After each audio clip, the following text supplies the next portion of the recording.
자, 오늘 말씀의 제목은 죄가 해결되어야 능력은 시작됩니다 라는 제목으로 하나님 말씀 전하겠습니다. 지난주에 우리가 성령 강림 주일을 지냈고, 오늘은 성령 강림 후 첫째 주일을 보내고 있습니다. 성령에 관해서 묵상하다가 만나게 되는 결론이 있습니다. 성령을 묵상하면 만나게 되는 결론. 그 결론이 뭐냐면 우리 모두가 다 성령을 받았다는 거예요. 성령을 받은 그리스도인이라는 겁니다. 성령은 우리에게 가르쳐 주시고 생각나게 하시는 보혜사 성령님이십니다. 그 성령님의 이끌림 되어서 우리가 이 자리에 나와 있는 줄로 믿습니다. 보혜사 성령님은 세 가지를 우리로 하여금 깨닫게 하십니다. 세 가지를. 하나는 뭐냐면 죄에 대하여 깨닫게 하시고, 그리고 또 의에 대하여 깨닫게 하시고, 그리고 마지막 세 번째 심판에 대해서 깨닫게 하십니다. 죄가 무엇인지, 무엇이 옳은 것인지, 그리고 마지막에 결론적으로 심판이 있을 때를 가르쳐 주신다는 거예요. 그래서 예수님의 증인으로 우리의 삶을 살게 하시는 겁니다. 근데 사람들은 죄에 대해서 감추어요. 의에 대해서는 무관심합니다. 심판에 대해서는 어떻습니까? 심판은 다음에 있을 일로 치부해 버립니다. 결론적으로 예수의 증인이 아니라 세상의 사람으로 살아가게 되는 겁니다. 뉴스를 보게 되었는데요. 많은 뉴스가 나옵니다. 그런데 한두 주간 계속해서 특별하게 한기총 대표라고 하는 목사의 발언에 대해서 뉴스의 화제가 됩니다. 이념과 사상의 갈등을 부추기는 그의 발언은 같은 하나님을 섬기는 사람으로 부끄럽기까지 합니다. 그도 무엇이 잘못인지 잘 몰라요. 무엇이 옳은지를 잘 몰라요. 관심이 없는 것 같아요. 마지막에 있을 심판에 대해서도 관심 없습니다. 또 하나, 사람을 죽이고 시체를 유기합니다. 그리고 계속해서 감추어 놓은 사건의 죄를 인정하고 용서를 구하는 입이 아니라 감추고 계속해서 뭔가 계속 감추려고만 해요. 옳은 것들을 찾아 쫓아가야 되는데 자기의 욕심에 따라 아주 충동적으로 일을 저지릅니다. 집단으로 사랑하는 친구를 폭행합니다. 그리고 그 친구가 죽게 되죠. 사망에 이르게 됩니다. 그 친구가 죽은 자리에 그 친구들이 또다시 찾아갑니다. 왜냐하면 잃어버린 반지를 찾으러 가는 거예요. 죽은 친구보다 그 반지가 더 중요한 거예요. 말도 안 되는 일들이 요즘 사회에 점점 일어나고 있습니다. 뉴스 전반을 주도하고 있는 주제는 세 가지입니다. 하나는 돈이고, 그리고 또 하나는 성에 관련된 이야기고, 그리고 다른 하나는 상실에 관한 이야기입니다. 상실, 무언가 잃어버린 것에 대한 이야기가 화제가 되고 있는 거예요. 사람이 사람답지가 않아요. 부모가 부모 같지가 않고, 친구가 친구 같지도 않고, 아내가 남편 같지도 않고 아내 같지도 않습니다. 중요한 본질을 다 상실해 버린 거예요. 뉴스를 통해서 잘못을 감추고 있는 그들을 보면서 뭔가 속 시원하게 고백하지 않는 그들의 모습을 보고 제가 화가 나더라고요. 화가 나요. 그래서 막 어떻게 할 줄을 모르겠어요. 근데 가만히 묵상해 보니까 그런 생각이 듭니다. 내 자신도 잊고 있었던 것이 생각이 나요. 잊고 있었던 것. 나도 그들처럼 죄를 감추어 놓은 것도 있고, 죄를 들키지 않으려고 거짓말한 것도 있고, 뭐가 옳은지도 모르고 그냥 내 뜻대로 살았던 내 죄가 기억이 납니다. 어쩌면 우리가 그들을 보면서 상실의 감정을 느낄 때, 그래서 분노할 때, 나 역시도 죄 가운데 하나님 안에 상실된 내 모습을 하나님이 보시고 속상해 하실 것을 생각하니까 가슴이 아파요. 사랑하는 여러분, 우리 모두가 분명히 알아야 될 것이 있습니다. 죄는 감추어지는 것이 아닙니다. 결국에 모든 것들이 다 드러나게 되어 있어요. 누가복음 18장 17절에 보니까 숨은 것은 장차 드러나지 아니할 것이 없고 감추인 것이 장차 알려지고 나타나지 않을 것이 없느니라. 숨은 것은 장차 드러나지 아니할 것이 없대요. 다 드러난다는 거예요. 감추인 것이 장차 알려지지 않을 것이 없대요. 결국에는 다 드러나게 되어 있다는 거예요. 반드시 들통나는 이 단순한 진리를 사람들은 모릅니다. 그래서 속이면 되고 감추면 되고 아니라고 하면 되고 모두가 모를 줄 알고 생각합니다. 그렇지 않습니다. 결국에는 다 드러나게 되어 있어요. 신명기 29장 29절에 보니까 감추어진 일은 우리 하나님 여호와께 속하였나니라고 말합니다. 감추려고 하는 것은 이미 하나님께 속해져 있대요. 하나님은 다 알고 계시다는 겁니다. 인간은 원래 그렇습니다. 좀처럼 자기 잘못을 인정하려 하지 않는 아주 못된 습성을 가지고 있습니다. 최초에 아담과 하와가 먹지 말라고 한 선악과를 따먹습니다. 그리고 하나님이 어디 숨은지 다 아시면서 그들을 찾아요. 아담아, 내가 어디 있느냐? 숨으면 못 찾을 줄 알았는가 보죠. 내가 먹지 말라고 한 그 나무를 먹었느냐? 하면서 물으십니다. 아담이 순간적으로, 아니 본능적으로 자신의 잘못을 감춥니다. 그리고 책임을 미뤄요. 창세기 3장 11절 하나님이 주셔서 나와 함께 하신 여자 그가 그 나무 열매를 내가 주었으므로 내가 먹었나이다. 내가 먹었는지 안 먹었는지 말하면 되는데 내가 먹었다고를 이야기하지 않고 쟤 때문에 먹었다고 핑계대는 거예요. 하와가 깜짝 놀라요. 무슨 소리냐고. 하나님, 제가 아니라 뱀이 주었습니다. 뱀이. 도대체 하나님 앞에 다 아는 일들을 무엇을 더 이상 감추려고 핑계를 대는지 모르겠습니다. 그들은 에덴 동산에서 쫓겨나죠. 자식을 낳고 살아가는데 얼마 지나지 않아 또다시 죄를 감추려고 하는 인간의 악한 습성이 또 드러납니다. 아담의 자식, 사랑하는 아들 가인이 글쎄 자기 동생 아벨을 쳐 죽인 거예요. 창세기 4장 9절 여호와께서 가인에게 이르시되 내 아우 아벨이 어디 있느냐? 그가 이르되 내가 알지 못하나이다. 내가 아우를 지키는 자이나이까. 자기 손으로 죽이고도 모르겠대요. 자기 손으로 죽이고. 내가 동생을 쫓아다니는 사람입니까? 나 잘 모릅니다. 자기가 죽이고도 모른대요. 우리 모두는 이들의 후손입니다. 이 가인의 후손이에요. 인간은 자신의 죄를 어떻게 하든지 숨기거나 인정하지 않으려는 못된 속성을 가지고 있습니다. 로마서를 읽으면 사실 굉장히 부담스럽습니다. 죄에 대해서 감추고 싶은데 아니라고 말하면서 그냥 두리뭉실 넘어가야 되는데 말하라고, 밝혀내라고, 드러내라고, 네가 누구인지 네 입으로 말해보라고 말하고 있는 겁니다. 너는 죄인이야. 무엇을 그렇게 감추려고 하는 거야? 감추려 하는 너의 못된 습성을 버리고 나는 죄인입니다라고 고백할 때 하나님의 은혜를 만날 수 있다고 가르쳐준 책이 로마서입니다. 로마서 3장 9절 그러면 어떠하냐? 우리는 나으냐? 결코 아니라 유대인이나 헬라인이나 다 죄 아래 있다고 우리가 이미 선언하였느니라. 뭘 그렇게 감추려고 해? 우리는 이미 다 죄인이야. 기독교의 핵심이 뭡니까? 기독교의 핵심 하나님께서 우리의 죄를 사하시려고 이 땅에 자기 아들 예수 그리스도를 보내어 주신 거예요. 그를 믿는 자마다 멸망치 않게 하시려고 우리를 대신해서 그 죄를 용서하시기 위해서 십자가에 달려 돌아가신 거예요.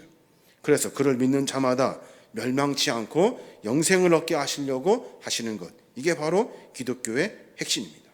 그런데 죄를 감춰요. 죄가 없다고 말합니다. 내가 죄가 무엇인지 잘 몰라요. 죄가 없으니까 십자가는 나와 아무 상관이 없습니다. 용서와 구속의 은혜를 만날 수가 없는 거예요. 우리에게 죄에 대한 인식이 상실돼 버렸어요.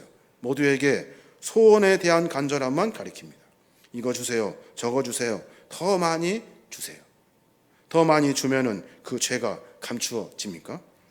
죄에 대한 처절한 회개가 먼저인 거예요. 많이 받고 누리는 것이 중요한 것이 아니라 내 상태가 지금 어떤지를 말해야 되는 거예요.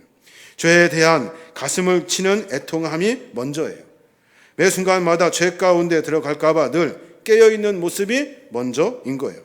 들키지 않으니까, 걸리지 않았으니까 아무도 모를 것이라고 생각하고 아닌 척하고 살아갑니다. 그러면 그리스도 안에서 능력은 나타나지 않습니다. 그리스도인의 첫 번째 고백이 뭡니까? 그리스도인이 되었어요. 주를 믿기로 했습니다. 첫 번째 고백이 뭐예요? 예수님 사랑합니다. 예수님 나를 축복하십시오. 이겁니까? 그렇지 않습니다. 그리스도인이 된 첫 번째 증거는 그의 고백은 나는 죄인입니다. 이거예요. 나는 죄인입니다. 나는 죄인입니다. 그래서 내가 용서하시는 주님의 사랑이 필요합니다. 그 사랑 내가 알고 보니 십자가 사랑, 그것이 나를 구원한 사랑이라는 사실을 내가 알고 나의 죄됨을 주님 용서하여 주십시오. 나는 죄인입니다. 이게 바로 첫 번째 고백입니다. 그런데 마음이 고착되어지고 딱딱해져서 이것이 습관화되면서 자기가 죄인인지도 몰라요. 그리스도임에도 불구하고 죄인인지도 모르는 거예요. 계속해서 살아가는 이 시대 가운데 반복되는 죄의 감춤, 그래서 의도 없이 내 멋대로 살아가는 내 못된 습성으로 말미암아 그리스도인에 불구하고 뭔가 상실된 삶을 살고 있는 거예요. 죄를 감추고 고백하지 않으면 은혜를 갈구해도 은혜를 만날 수 없고, 사랑을 구해도 사랑을 얻을 수가 없고, 예수 왜 믿어야 되는지, 십자가가 무엇인지 잘 몰라요. 구원의 확신도 약해지는 거예요. 그리스도의 능력은 나타나지 않게 되는 거예요. 성령을 묵상하면서 성령 충만함을 소원합니다. 하나님, 성령을 충만하게 내려주십시오. 내 마음의 자리에 가득한 이 죄성 때문에 성령님이 내 안에 계실 수가 없을 것 같아요. 그래서 성령님은 우리를 보시고 탄식하며 우신대요. 탄식하며. 우리가 죄인임을 고백하고 더럽고 참담한 우리의 죄악이 십자가 앞에 여과 없이 드러날 때, 그때 우리를 용서하시는 십자가의 보혈의 능력으로 말미암아 우리가 온전하게 되는 거예요. 기도하며 우는 애통의 눈물이 없어졌어요.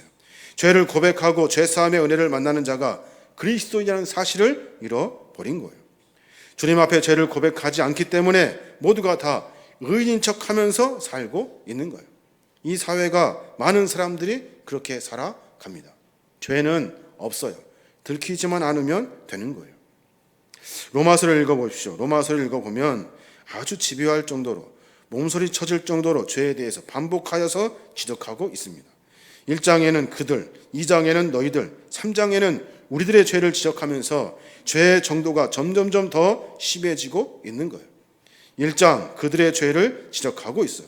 1장 18절 하나님의 진노가 불의로 진리를 막는 사람들이요. 24절 하나님께서 그들을 마음의 정욕대로 더러움에 내버려 두사.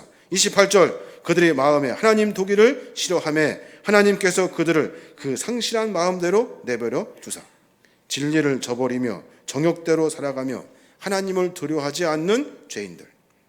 2장에서는 너희의 죄를 지적합니다. 남을 판단하는 사람들아, 누구를 막론하러 내가 핑계하지 못할 것은 남을 판단하는 것으로 내가 너를 정죄함이니 판단하는 내가 같은 일을 행함이니라.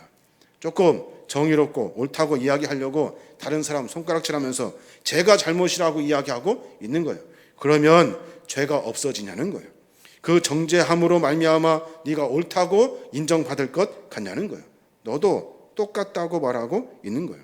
그러면서 5절에 다만 내 고집과 회개하지 아니한 마음에 따라 진노의 날, 곧 하나님의 의로우신 심판이 나타나는 그날에 이 말 진노를 내게 쌓는도다.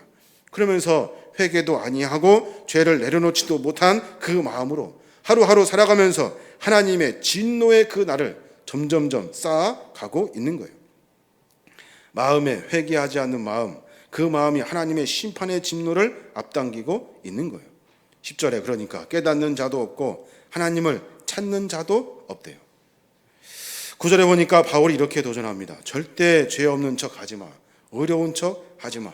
그러면서 그러면 어떠하냐? 우리는 나으냐? 결코 아니라. 유대인이라 헬라인이라 다 죄 아래 있다고 이미 선언되었느니라. 우리는 다 죄인이야. 원래 우리는 죄인인 거야. 뭘 그렇게 감추려고 하니? 우리 모두가 다 무엇을 말해야 될까요? 무엇을 말해야 될까요? 성령 충만을 외쳐야 됩니까? 아니면 축복을 외쳐야 합니까? 우리는 죄인이라는 사실을 주 앞에 먼저 외칠 수 있어야 하는 거예요.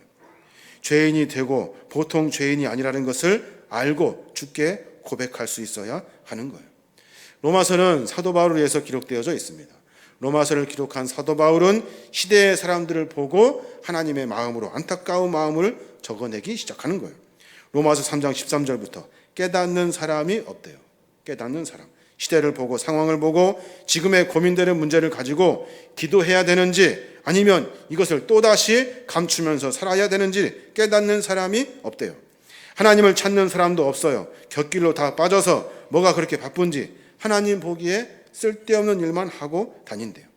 목구멍은 열린 무덤이 되어가지고 목구멍에서 나오는 많은 은혜도 없고 십자가도 없고 주의 사랑이 감추어진 소리만 나옵니다. 그 목구멍만 열면 그 소리를 듣는 자들이 죽어가는 거예요. 혀는 사람을 속입니다. 맨날 거짓말만 합니다. 입술에는 독사의 독이 있대요. 입에는 저주와 독설이 가득 찼대요. 발은 어떻습니까? 발이 뭐가 그렇게 바쁜지 발이 가는 곳곳마다 피 흘리는 일들만 벌어지는 거예요. 생각해보니까 우리가 지금 이 시대를 살고 있는 그리스도인들이 모두가 다 이렇게 살고 있는 거예요. 죄에 대해서 집요하게 말하고 있는 이유는 그리스도인은 죄로 말미암아 하나님의 은혜를 만날 수 있기 때문에 그런 겁니다. 어떻게든지 빠져나가려고 하고 변명하려 하고 책임 전가시키려는 못된 습성이 우리의 혈관 속에 면면이 흐르고 있다는 거예요. 그리고 십자가가 가리워지고 주의 능력은 고사하고 그리스도의 상실된 모습으로 시대를 살아가고 있습니다. 뭔가 비워내야 되는데 그렇게 살지 못하는 거예요. 그래서 믿음의 선배들과 주님은 강력하게 죄에 대해서 말하라고 선포하라고 우리에게 가르쳐 줍니다. 주님이 오셔서 우리에게 가르쳐 주신 첫 번째 말씀이 있어요. 마태복음 4장 17절 말씀. 이때부터 전파하여 이르되 회개하라 천국이 가까이 왔느니라.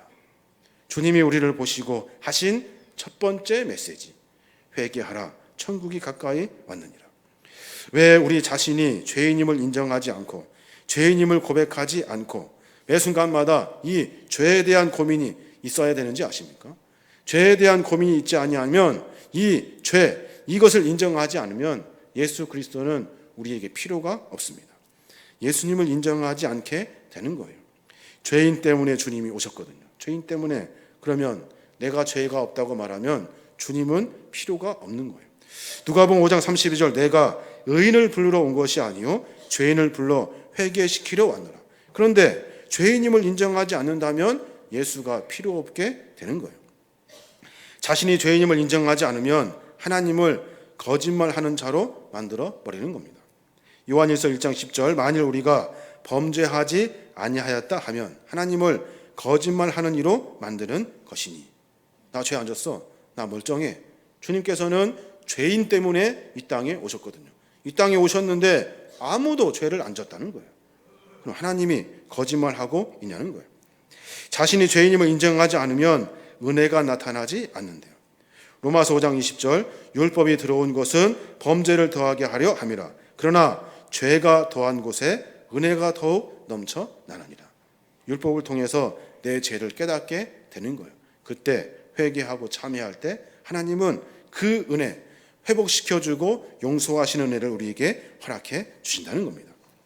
사랑하는 여러분 기억하십시오. 우리는 다 알아요. 얼마나 흉악한 죄인인지 우리는 다 알아요. 죄인이기 때문에 이 자리에 모인 거예요. 즐거운 시간 가지려고 이 자리에 모인 것이 아니에요. 내가 죄인이기 때문에 나를 용서하시는 주의 사랑이 필요합니다. 주님의 용서가 필요합니다 하면서 이 자리에 모인 거예요. 보십시오. 믿음의 선배들이 어떻게 하나님의 은혜를 만나는지 여러분 성경을 통해서 자세히 들여다봐야 돼요. 셀이 죄를 인정하고 정직한 얼굴로 하나님 앞에 나아갈 때 그때 하나님의 회복을 만나게 됩니다. 누가복음 18장 13절 세리는 멀리 서서 감히 눈을 들어 하늘을 쳐다보지도 못하고 다만 가슴을 치며 이르되 하나님이여 불쌍히 여기소서 나는 죄인이로 소이다. 고개를 들 수 없어요. 그럼에도 불구하고 나를 좀 불쌍히 여겨 주십시오. 나는 죄인입니다. 나는 죄인입니다. 그 모습을 보시고 주님 하신 말씀 내가 너희에게 이르노니 이에 저 바리새인이 아니고 이 사람이 의롭다 하심을 받고 그의 집으로 내려갔느니라. 멀쩡한 척하고 의인인 척하고 죄 없다고 말하는 바리새인 너희들이 아니야. 죄인이라고 말하고 주 앞에 나와 눈물 흘리는 세리 그가 의인이래요. 오늘 또 내 죄 때문에 우는 사람 내 죄가 너무 커가지고 감히 고개를 들 수 없어 흐느끼는 사람 그 사람이 바로 의인이라고 주님이 말씀하고 계시는 거예요. 그러니까 기도할 때 우리가 뭐 해야 돼요? 우리의 상태를 먼저 주님께 고백해야 돼요. 나 이런 죄인인 거 아시죠? 그때마다 못 참고 사기치고 혈기 부리고 거짓말하고 맨날 그렇게 사는 거 아시죠? 하나님, 내가 또 죄를 짓고 왔습니다. 연약한 내 모습 하나님 용서해 주시고 다시 살 수 있도록 긍휼을 베풀어 주십시오. 이게 우리의 모습이 되어야 하는 거예요. 탕자, 아버지의 재산 반을 가지고 흥청망청 살려고 떠납니다. 다 탕진해 버리죠. 아버지의 은혜를 그가 다시 만나요. 언제 만납니까? 그냥 가면 만납니까? 그렇지 않습니다. 아버지는 이미 오기만 하면 다 받아주려고 했어요. 근데 그가 언제 갑니까? 아버지, 내가 하늘과 아버지께 죄를 지었습니다. 죄를 지었음이라고 고백할 때 아버지의 사랑을 만날 수 있는 거예요.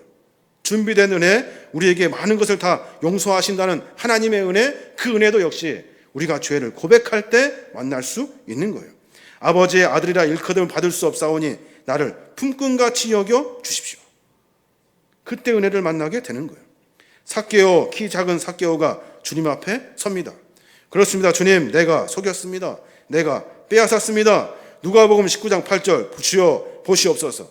내 소유의 절반을 가난한 자들에게 주겠사오며 만일 누구의 것을 속여 빼앗은 일이 있으면 내 갑절이나 갚겠습니다.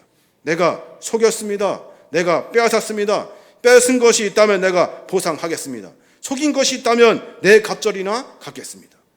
그때 하나님의 은혜를 만나게 되는 거예요. 죄를 인정하며 얘기하는 세리는 의인이라 칭함을 받습니다. 죄를 고백한 탕자는 다시 아버지의 사랑을 만납니다. 조롱거리가 되는 삭개오는 모든 이의 찬사와 함께 주님을 영접하고 주의 은혜를 만납니다. 여러분, 그리스도인의 삶은 은혜의 삶입니다. 은혜의 삶. 은혜의 삶이 뭡니까? 나 같은 것, 형편없는 나를 주께서 함께 하시고 동행하심으로 말미암아 내가 살 수 있도록 하신 것이 하나님의 은혜라는 거예요. 그 능력은 먼저 자신이 죄인이라는 사실을 고백할 때, 그때 하나님의 은혜를 만나게 되는 거예요. 주님 모시기에 상실된 신앙으로 살아가면 안 되는 거예요. 주님 모시기에 무언가 부족해요. 우리에게는 내 죄를 드러내는 회개가 없어요. 말씀하시는 주의 음성을 들어야 되는데 우리는 매 순간 삶 가운데 죄를 감추려고 하는 모습으로 살아가고 있다는 거예요. 멀쩡한 척하는 것이 문제인 거예요. 우리는 모두가 다 죄를 고백할 수 있어야 하는 거예요. 우리는 좋은 사람입니다. 계림교회 좋은 교회입니다. 근데 죄에 대한 문제에 대해서 우리가 더욱더 적극적으로 죄를 드러낼 수 있어야 하는 거예요. 우리나라 위정자들뿐만 아니라 우리 모두가 다 다시 시작해야 돼요. 내가 성령 충만하길 원합니다. 무슨 축복을 만나길 원합니다. 기도하기 전에 내 상태가 어떤지를 주 앞에 고백할 수 있어야 하는 거예요. 주님은요, 우리에게 은혜를 허락해 주시는데 내 형편, 처지, 상황, 나이, 조건 상관하지 않습니다. 죄를 고백할 때 그때 우리에게 은혜를 허락해 주시는 거예요. 매번 나의 목구멍은 열린 무덤과 같으며 혀로는 속임을 일삼으며 입술에는 독사의 독이 있음을 솔직히 인정하는 거예요. 나의 발은 피 흘리는데 빠르고 무엇보다 하나님을 믿는다고 하면서 하나님을 두려움이 없는 내 마음을 회개하며 주 앞에 서야 하는 거예요. 그때 하나님의 능력을 만나게 되는 거예요. 하나님, 내가 부족합니다. 나는 죄인입니다라고 이야기할 때 하나님은 우리에게 은혜를 부어 주시는 거예요. 요한일서 1장 9절, 만일 우리가 우리 죄를 자백하면 그는 미쁘시고 의로우사 우리 죄를 사하시며 우리를 모든 불의에서 깨끗게 하실 것이니라. 이게 바로 하나님의 은혜라는 겁니다. 우리 모두가 다 이렇게 고백했으면 좋겠습니다. 하나님의 축복, 하나님의 은혜, 성령의 충만한 뭔가 부족한 것이 있는 것 같아서 주 앞에 기도하는 기도의 제목들 다 내려놓으셔. 다 내려놓고 나는 죄인입니다. 하나님, 나에게 은혜를 허락해 주십시오. 내 부족한 모습 가운데 하나님의 은혜가 필요합니다. 내가 이대로는 안 될 것 같습니다. 내가 이렇게 살다가는 안 될 것 같습니다. 다시 내 죄를 회개하고 다시 살 수 있는 하나님의 능력을 내가 구합니다. 이런 모습이 우리에게 있어야 하는 겁니다. 험난한 인생과 삶 가운데 반복되는 낙심, 어려운 일들이 계속해서 쌓여만 가는 우리의 인생 가운데 뭔가 채우려고 하기 전에 내 모든 것을 다 비워놓고 그 안에 진짜 하나님의 은혜를 채워야 다시 살 수 있는 겁니다. 우리 모두가 다 그런 마음으로 살았으면 좋겠습니다. 시간 같이 한번 눈을 한번 감았으면 좋겠는데 잠깐 묵상하겠습니다. 내게 주신 하나님의 말씀, 나는 죄인입니다. 나는 부족합니다. 내가 하나님의 은혜를 만나길 원합니다 하는 마음으로 잠깐 묵상하며 기도하겠습니다.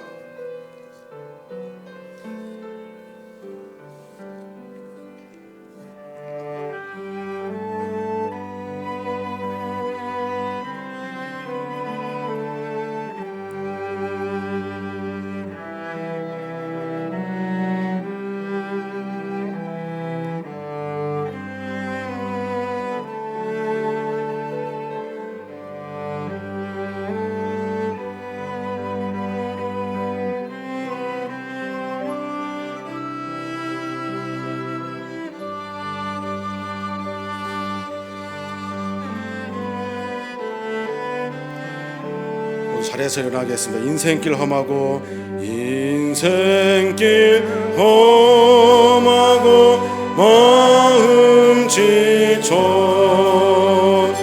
살아갈 용기 없어질 때 너 홀로 앉아서 낙심치 말고 예수님 품으로 나오시오. 예수님은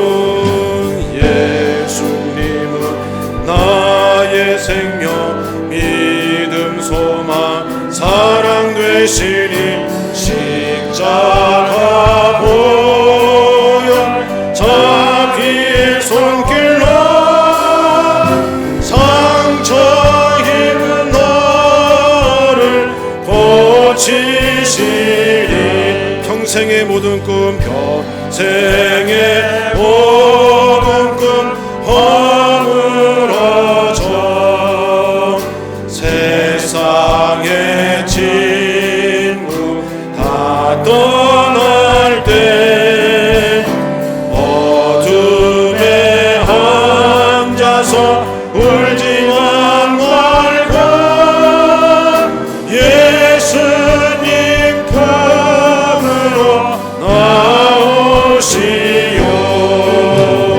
예수님은 나의 생명 믿음 소망 사랑 되시니 십자가 보혈 자비의 손길로 상처 입은 너를 고치시리.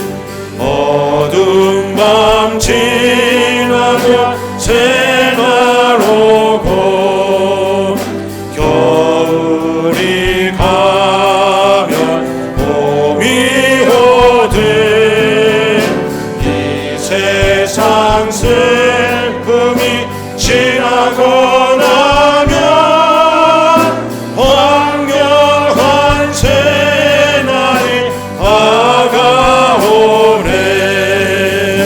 예수님은 나의 생명 믿음 소망 사랑 되시니 십자가 보혈 자비의 손길로 상처 입은 너를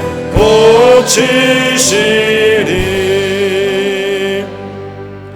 사랑의 하나님 감사합니다. 부족한 저들을 축복하여 주시고 주의 거룩한 은혜를 만나게 하여 주심에 감사합니다. 하나님, 우리는 세상에 살면서 죄인으로 살고 있습니다. 세상에 살면서 우리가 하는 모든 일들을 감추면서 하나님 앞에 의롭다 고백하며 살고 있는 연약한 죄인이오니 우리를 불쌍히 여겨주시고 주의 은혜를 만날 수 있도록 하나님 인도하여 주시옵소서. 다시 하나님의 충만한 은혜를 만나길 원합니다.